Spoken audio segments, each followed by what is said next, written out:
right now because I'm a vocalist and I also do podcasting as well. And I've had to kind of relearn how to use my voice in a healthier way. Now, I was curious, does that, because it's like my obsession right now, like all I can think about is like deep breathing and like trying to prepare a breath before I talk and everything like that. So I have longer vocal stamina. As a headliner, is that something that's come up for you? Like having to have vocal stamina on stage with 30-minute sets? I think that is, of all the aspects of comedy, probably the thing I'm most prepared for. I say this as I'm very raspy right now, but the raspiness is because of babysitting. It's because I was a little 2-year-old and I'm like, okay, if we're going to walk down the street in a stroller, I'm going to comment on every fire truck. I just was talking the whole day, but I used to be a tour guide as just like a survivor job. And I was a Statue of Liberty tour guide and we would do 9 tours in a row. So that's 9 hours of talking with no breaks. And I'm the kind of person who, like, once I would learn a new fun fact about the Brooklyn Bridge, I'm not going to not say it. So over time, my tour didn't get longer. I just got faster and faster and faster and faster at talking. So sorry for all the like German and Dutch and like Indonesian tourists who had to just hear a little white lady jabbering and couldn't translate quickly enough. But that definitely helped with longevity. And also, when I first moved to New York, I moved here for acting school. So we had voice class. We had Alexander technique. We had speech class. It was all like, yeah. So I feel like that's also very helpful.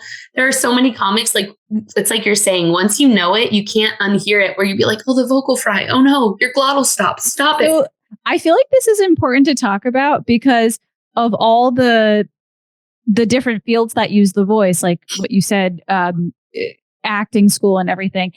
That's so much a part of the process is learning how to have healthy vocal technique. But when it comes to comedians, it's just something that they never seem to talk about. And I've been listening to so many different podcasts out there, like of stand-up comedians, like really successful ones that I like.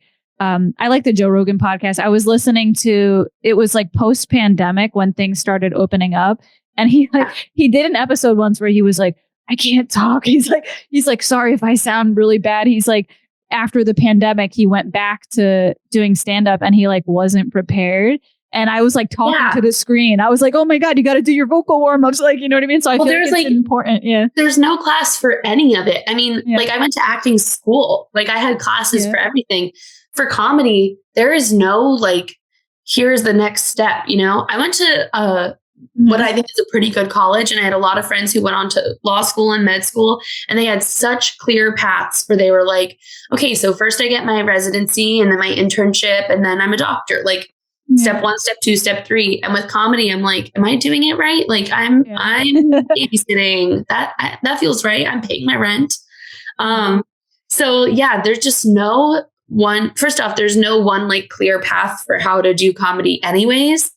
But also like, there's just no, the only handbook we have is like conventional wisdom from older comics, and comedy is always changing. So who knows if that works anymore anyways. So yeah, there's no like, oh, don't you remember in comedy school when we learned vocal warm-ups? Like, no, comedy school was an open mic in Brooklyn. Like, it's kind of, I mean, in a way, it's kind of exciting that that's a reality, because as a musician, you know, I can be creative with music, but there is music school and there is like, well, our professors taught us this chord progression and we did learn this, you know what I mean? So that's kind of like, there's something really exciting about that you kind of get to create the curriculum in your own way. No one's really telling you what to do, you know? Oh, I absolutely agree. And kind of along those lines, something that really excited me about comedy when I started is when I was in acting school. And I think I went to acting school knowing I ultimately wanted to do comedy. I was just too scared to move to New York without like a program or something, you know? But when I was in acting school, I started seeing how much nepotism is a problem. Like it's all Nepo babies. And it's like, oh, like this star and this star and this star, their dads are all producers. But with comedy, there's like no faking that. There's no like pedigree of like, well, I went to Juilliard for comedy. Like there's no barrier to that. We would do a lot of acting classes in the, what is the name of that studio? They're like famous like studios where musical auditions happen all the time in New York City. They're like right by Penn Station. we were in the studio and I saw all these people lined up to audition for Margaritaville, which I'm like, RIP. These people probably played John Valjean in high school and they're like, I hope I get the national. Anyways. And I say that, but I could never do it. Right. And all these women lined up and they're all the same height and they're all so like perfect, in perfect shape. And they can all do splits and tap dance and hit a high C. And those are like all the barriers before you even get to who the individual is. Yeah. Like this is all requirement before you even get to the audition. It's just like prereqs, you know? But for comedy, there's like nothing up there to hide who you are. Like it's just you up there, and your dad could be Jerry Seinfeld. But like, if you don't have original good stuff to say, you're just not going to make it, with a few exceptions. But like, wow, I'm like way shadier in this interview than I thought I was going to be.